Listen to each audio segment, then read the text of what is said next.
chanterons le temps des cerises, les gueux rossignols et merles moqueurs seront tous en fête. Les belles auront la folie en tête et les amoureux du soleil au cœur quand nous chanterons le temps des cerises sifflera bien mieux le merle moqueur.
Radio Soupente, la station des Rapins, sans foi, sans loi et sans courbet.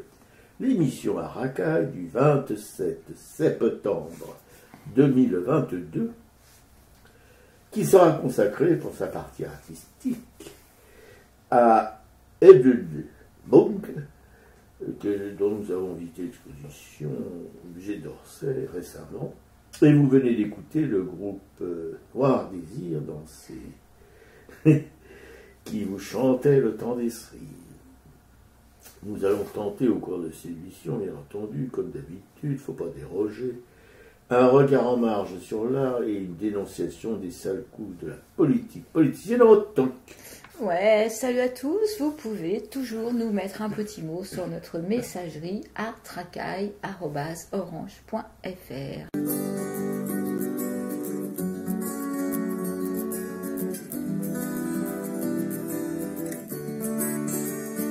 À côté de son âne, sur un sentier de terre, un très vieil homme marche, pieds nus dans ses sandales, et c'est en Palestine, et ça n'est pas hier, non c'est ce matin même, dans les collines pâles. Regarde bien, dit-il, cette route qui passe, à 2 pas large et lisse, et s'en va où je vais. Elle n'est pas pour moi, ni pour ceux de ma race. À des chemins d'exil, nous sommes condamnés, à des chemins pierreux, par la loi des soldats, qui font une prison de mon pauvre pays, qui bâtissent des murs et ne me laissent pas aller jusqu'à mon champ, tirer l'eau de mon puits.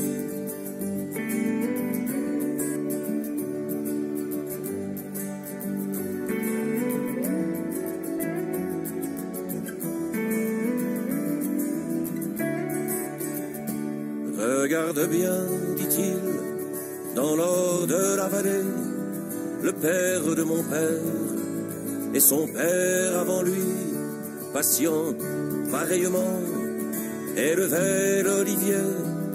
J'ai fait ce qu'il faisait, mon fils m'aurait suivi, mais bardé de fusils, des flammes plein les yeux, des hommes sont venus, implacables, hurlant, cette terre désormais nous appartient, va-t'en. Me voici l'étranger, le malvenu, le gueux. Regarde bien, partout monte leur forteresse, où que le regard porte, blanche sur le ciel bleu, le fou qui s'en approche, il le tue, il le blesse, à croire que le soleil et le vent sont à eux.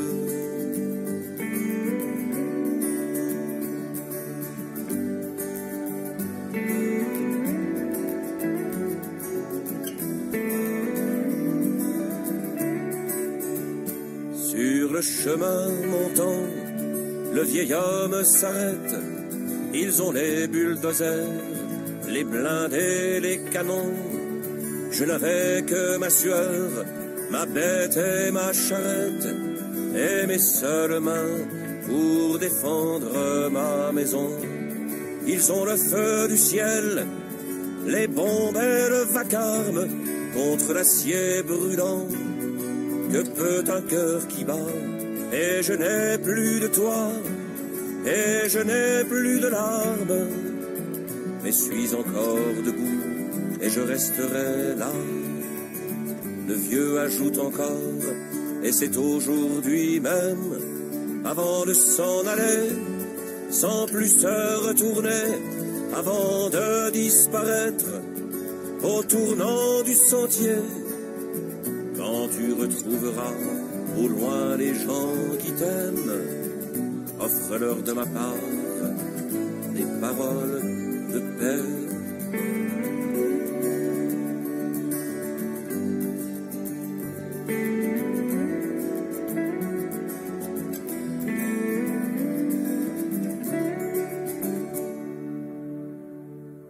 C'était en Palestine, Michel Buller. Au trou! C'est le titre de mon presse-papier. L'arrestation le 11 septembre 2022 de Bilal al-Sahadi, président du Freedom Theatre de Jenin, et sa détention administrative, sans qu'aucune accusation ou charge ne soit retenue contre lui. Ils sont des centaines de Palestiniens qui partagent son sort, et pour certains, depuis des années. Une loi qui date du mandat britannique sur la Palestine, mais bien antérieure, puisque les Anglais l'avaient concoctée pour encabaner les Irlandais qui luttaient pour leur liberté dès 1916. Plus fouteur de merde que les roast-beef, un directeur de théâtre, un dangereux terroriste pour la fête de gendarmerie israélienne. Pensez les camarlus. Le théâtre. Pas une première pour ces cultureux Palestiniens qui ont payé de leur vie la joie de déclamer. Aucune vague indignation par chez nous. C'est quoi qu'est-ce donc que la Palestine? Et le Freedom Theatre de Jenin? Qui que c'est celui-là? Ils font des spectacles, ces gens-là? Ils ont une culture, ces gens-là? C'est incroyable, ma chère Élise. Des bédouins gardiens de chèvres déclamant du Racine. Il paraîtrait même qu'ils ont des poètes et des musiciens. Vite, vite, mon éventail. Et le plus fort, on l'a vu ici, en France, française, que ma camarade de combat, la bien nommée Piquet-Cou, a hébergé il y a quelque temps. Un ancien dirlo du Freedom qui lui-même avait connu les geôles israéliennes, la torture et toutes les joies ineffables que réserve la prison. Que je rappelle aussi qu'un autre de ses directeurs a été assassiné à Jenin et que l'on n'a jamais retrouvé son assassin, que les autorités israéliennes n'ont probablement jamais eu l'idée et surtout la volonté de rechercher. les joies de l'occupation. Alors, pourquoi ici, chez nous, tout le monde s'en fout? Qu'on n'est pas en Israël, des fois. Qu'on a gueulé si fort contre la colonisation, qu'on peut gueuler encore. Alors, pourquoi on se la ferme si fort contre la dernière colonie créée en Palestine par des colons venus dès la fin du XIXe siècle et dont l'ONU a officialisé l'existence légale au XXe siècle? Pour rappel, cette organisation a été fondée après la dernière boucherie mondiale pour tenter de maintenir la paix dans le monde, avec les résultats que l'on sait. Pas pour créer des États coloniaux au détriment des populations colonisées, qui n'ont bien entendu pas été consultées, et à qui on a volé les meilleures terres pour les refiler aux colons, qui, jamais satisfaits, volent encore et toujours des terres aux paysans palestiniens sous la protection de l'armée coloniale. Un rappel. Il faut beaucoup rappeler pour que quelques bribes de cette sinistre histoire ne se perdent pas dans les limbes de nos mémoires frileuses et atrophiées. En France, à Lannemezan, dans la prison de cette bourgade des Hautes-Pyrénées, Ibrahim Abdallah attend sa libération depuis 38 années. Embastillé pour des faits dont il est innocent, il est libérable depuis belle burette, sauf qu'à chaque fois que la justice veut lui faire prendre l'air, les ministres de l'Intérieur ou de la Justice passent outre et Ibrahim reste en tôle. Un arabe libanais, c'est quoi encore cette histoire? Qu'on doit vraiment se gaver toutes ces salades? La Palestine gênée et maintenant cet Abdallah. Et l'on gifle alors? C'était pas plus important, l'on gifle? Du coup, je sais plus. Et vous? Si vous vous y retrouvez, donnez-moi le truc. Autrement, je vire plus fadette nature. Ouais, heureusement qu'on parle un petit peu de la Palestine. C'est vrai qu'on en parle souvent. C'est important parce qu'il y a quand même très peu de médias qui s'aventurent sur ce terrain, en dehors des associations de soutien au peuple palestinien et aux associations qui sont des associations militantes. Comme l'JFP, comme la FPS. Comme France-Palestine Solidarité, ou Politis qui cette semaine fait un article aussi sur la prison qu'est Gaza.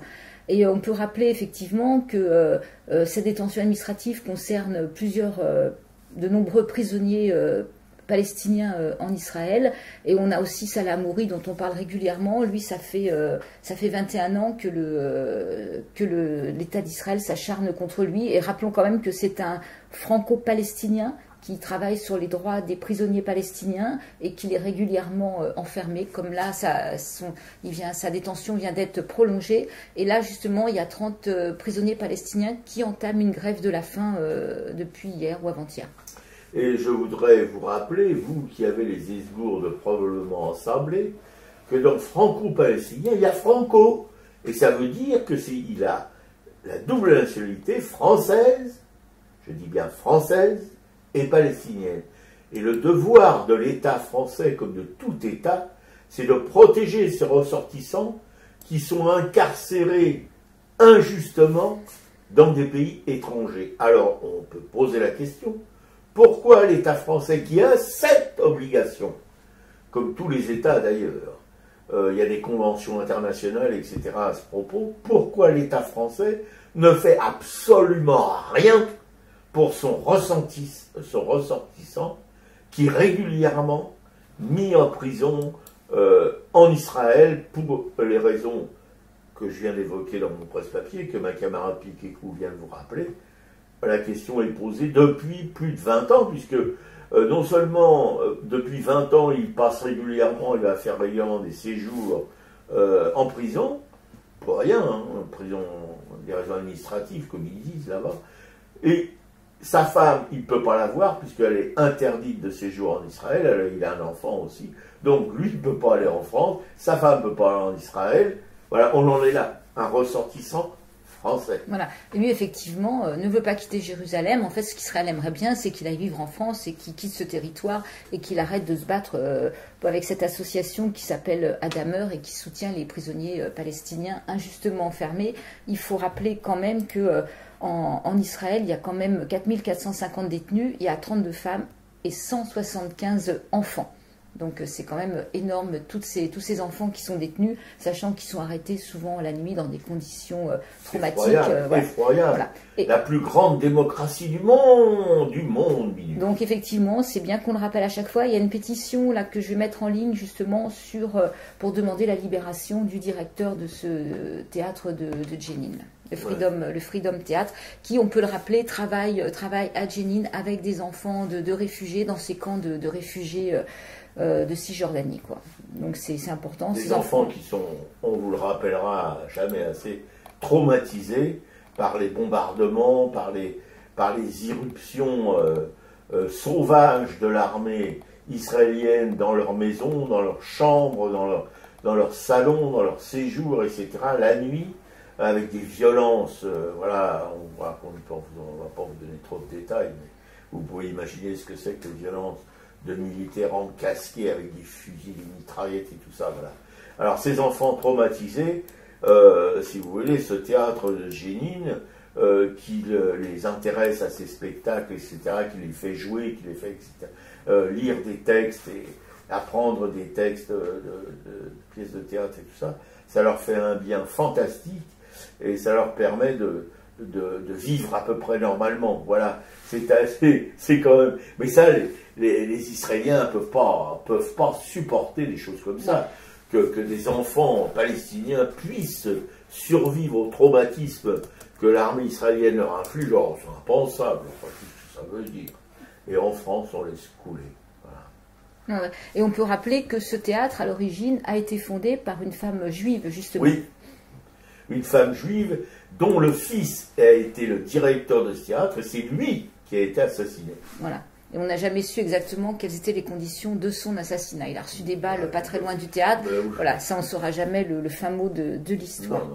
Alors moi, pour mon presse-papier, je vais parler engagement. Alors engagement, c'est-à-dire qu'effectivement, on s'engage, c'est-à-dire qu'on prend parti. Donc on peut prendre parti, comme on peut ne pas prendre parti et se replier derrière des excuses fallacieuses, quoi. Donc l'engagement déjà positif dont je vais parler, c'est Guillaume Meurice. Alors Guillaume Meurice, j'ai mis un petit peu de temps à l'écouter parce que comme je boycotte France Inter, c'est un peu compliqué, mais j'aime bien réécouter ces petites chroniques quand même. Et effectivement, Guillaume Meurice n'a pas sa langue dans sa poche. Je pense que c'est un des seuls qui dit vraiment ce qu'il pense. Oh non, il y a toute l'émission Jupiter. Hein. Oui, mais je l'écoute pas. Oui, voilà. Mais en tout cas, lui fait des chroniques qui me... Et il est dans cette émission. Voilà, Jupiter, il est dans cette émission. Et donc, il avait été contacté par les éditions Le Robert, ce sont les dictionnaires, pour faire un livre qui s'appelait le fin mot de l'histoire de France en 200 expressions. Donc, il travaille avec Nathalie Gendreau. Et l'idée, c'était de prendre toutes les expressions. Nathalie Gendreau allait rechercher vraiment l'histoire des expressions, l'historique, d'où c'était venu. Et lui devait mettre une touche un peu humoristique. Donc, c'est ce qu'ils ont fait. Et il a donc rajouté à chaque fois quelques trucs. Et en fait, c'est les éditions Editis qui devaient le publier. Et Editis appartient au groupe de Bolloré. Et donc le bouquin devait sortir là ce 29 septembre. Et en fait, la parution vient d'être suspendue par la maison mère Editis, qui craint qu'il n'y ait quelques attaques, quelques procès pour diffamation, sachant que l'humour de Guillaume Meurice n'a pas forcément plu au groupe. Alors, Editis, voilà, Editis refuse de dire que c'est Bolloré qui a fait pression, mais on connaît très bien Bolloré. Sa technique, quand c'est d'attaquer, c'est de faire des procès. Il a fait énormément quand il était attaqué sur sa politique commerciale en Afrique. Dès qu'un journal de presse alternative faisait un article ou une vidéo, il attaquait directement en diffamation. Il a souvent perdu, mais c'est sa manière de faire. Donc là, il a dû effectivement faire pression. Editis s'en défend, mais on n'est pas dupe non plus. Non. Voilà. Et donc Guillaume Meurice n'a pas voulu. On lui avait demandé à la relecture du manuscrit de changer quelques... Voilà. Et en fait, il a refusé. Il a dit, bah non, c'est pas possible de changer, je maintiens. Donc en fait, la maison Editis a décidé de ne pas publier ce livre, ce qui est vraiment dommage. En même temps, ça lui fait beaucoup de pub, donc on pense qu'il y aura sûrement quelqu'un qui va le publier, sauf si effectivement le contrat stipule qu'il ne peut pas faire appel à d'autres maisons d'édition. Ah bon? Je sais pas, on ne sait pas justement. Mais enfin bon, pour l'instant, le bouquin ne sortira pas mardi. Mais à titre d'exemple, par exemple, il y avait une expression qui s'appelle faire long feu. Alors je pense que c'est ne pas faire long feu. L'expression remplacée aujourd'hui lui disait par révéler sur Canal+ les malversations de Vincent Bolloré. Ah, pas oui, faire long feu. Voilà, par exemple. Ah non, le chou-fleur breton, il n'a pas vraiment le sens de l'humour. Voilà. Et quel chou-fleur a le sens de l'humour? Ouais, ouais. Bon. Et il y avait aussi une autre expression, c'était être talon rouge. Alors moi je connaissais pas cette expression, être talon rouge, je pense que ça veut dire avoir de l'argent, voilà, montrer ça. Et donc lui avait remplacé en faisant une blague sur Louboutin. Louboutin, c'est une marque de chaussures de luxe. Bon, j'ai découvert ça en faisant un peu des recherches. Et donc lui disait, aujourd'hui les Louboutins jouent le même rôle, bien montrer aux autres qu'on est capable de porter un SMIC à chaque pied. Voilà, donc ça a pas plu non plus, et il n'a pas voulu modifier ces phrases-là, quoi. Donc moi je trouve bravo Guillaume Meurice, c'est bien, c'est une bonne, c'est ce qu'on attend d'ailleurs de journalistes engagés, de rester droit dans ses bottes justement, de garder ses engagements. Guillaume Meurice avait aussi travaillé avec, alors pas directement, mais il a fait tout un jeu d'escape game qui aujourd'hui est terminé. Les jeux d'escape game, ce sont des histoires, c'est des dossiers présidentiels, on est enfermé dans une pièce ou deux et on fait une enquête et on doit trouver le fin mot de l'histoire et pouvoir sortir de cette pièce. On a 1 heure top chrono pour résoudre toutes les énigmes. Lui, c'était autour de secrets présidentiels. Et donc, tous les bénéfices de cet escape game, il les a reversés à Anticor, l'association anticorruption. Donc voilà, ça c'est quand même, c'est important de le souligner. Et dans le non-engagement, justement, on va parler foot, parce que c'est très à la mode là, en ce moment de parler foot, hein. La semaine dernière, il y a eu un match au Stade de France, France-Autriche, donc tous les flonflons habituels. Et on sait que là, à partir du 20 novembre, du 20 novembre au 18 décembre, il y a cette fameuse Coupe du Monde qui va se dérouler au Qatar. Et que là, les footballeurs, par contre, au niveau engagement, on va plutôt dire qu'on est dans de la carpette, quoi. Parce que, non, mais même pas, mais je t'ai dit, ils ont un poids chiche à la place du cerveau. Voilà, mais en fait, c'est dommage parce que... justement, c'est aussi parce que Mbappé, par exemple, est capable de faire un humour à 2 balles quand on parle d'écologie et d'avion, en disant qu'ils vont tout de même pas se déplacer en char à voile. Ouais, ça c'est intelligent. Non, mais justement, ça veut dire qu'ils ont un poids. C'est-à-dire que ça a été repris. Si aujourd'hui ces mêmes footballeurs disaient nous, on va pas au Qatar parce que le Qatar, c'est quand même 6500 ouvriers décédés, c'est des conditions de vie, c'est de l'exploitation, c'est de l'esclavagisme. En fait, ça marquerait et ça ils s'en tapent, ce qui compte pour eux, c'est les zéros sur leur chèque. À la fin du mois, le reste, ils en ont rien à foutre. Quand tu vois bien que les mecs, ils ont ils ont des Maserati, ils ont des trucs invraisemblables, des apparts qui valent des millions, etc. Qu'est-ce qu'ils en ont à battre de 6500 morts qui sont morts parce qu'ils ont préparé les mondiales de foot. Non mais écoute, ces mecs-là, ils sont hors de tout. Oui, non mais c'est là justement qu'à un moment, il faut pouvoir se regarder en face, quoi. Effectivement, si des mecs comme Messi, Ronaldo, Mbappé justement disaient non, nous on n'y va pas, on peut pas cautionner ces conditions de travail. Alors là, voilà ce que font les équipes, certains capitaines d'équipe, dont celui de la France, ils vont porter un brassard contre la discrimination. C'est un peu facile, quoi. Ouais, non mais c'est qu'on disait nous avant finement. On interprétait ça comme si dans un tas on avait, on l'appellerait mon oncle, quoi, tu vois.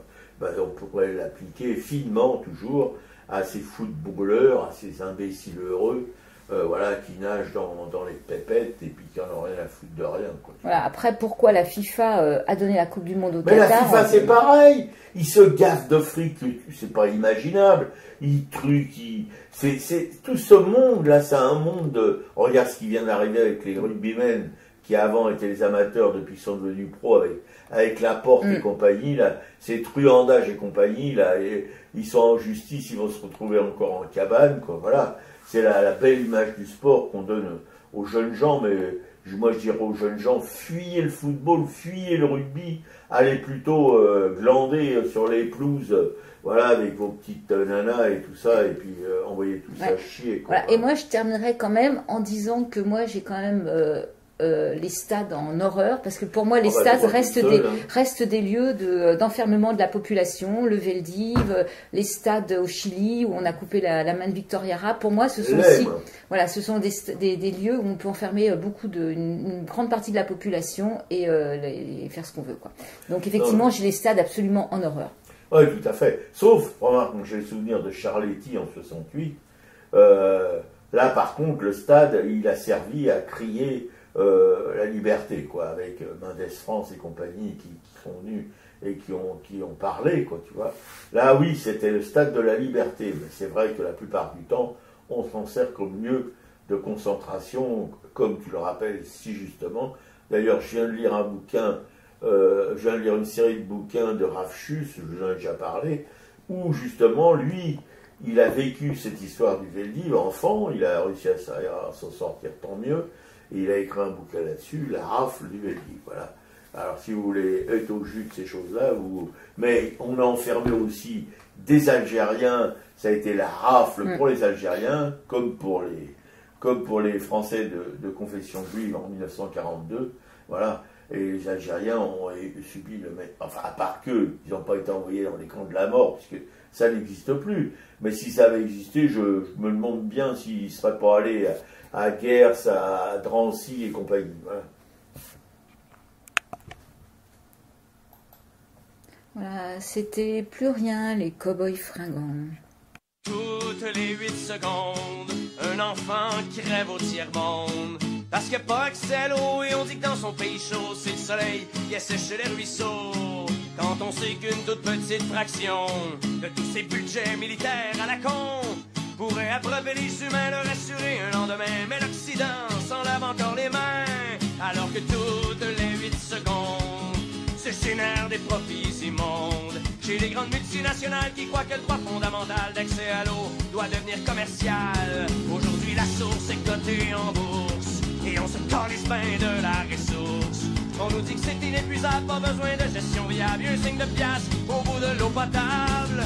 Pendant que les rivières coulent à flot, certains font de l'argent comme de l'eau, sans se soucier des écosystèmes. C'est même plate à dire, mais ça a l'air que c'est ça le du problème. Hey!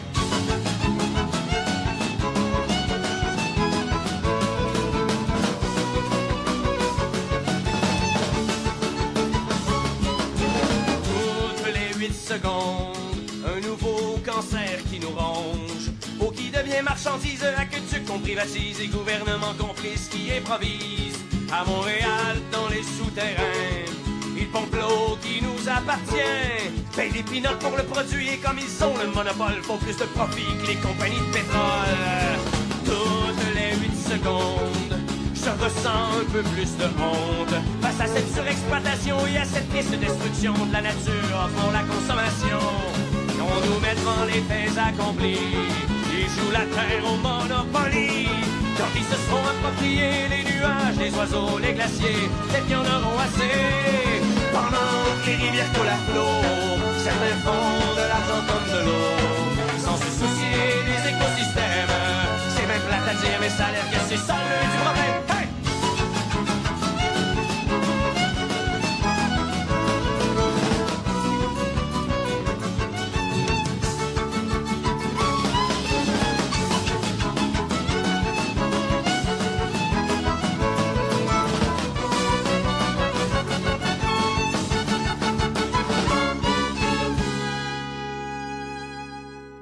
Quand il ne restera que 8 secondes avant la fin de ce monde, on repensera aux gens humains qui, à cause de la Portugaine, auront amené la planète au bord du ravin.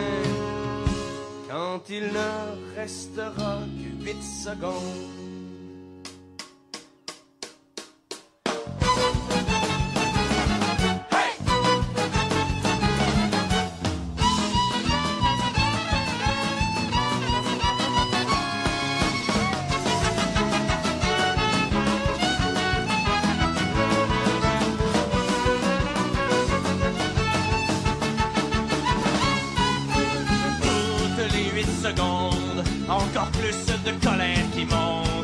je vois mon grand pays d'eau est mis à sac par des salauds qui se foutent de la vie assis dans leur tour à bureau. Dans ce Québec de forêt en bleu.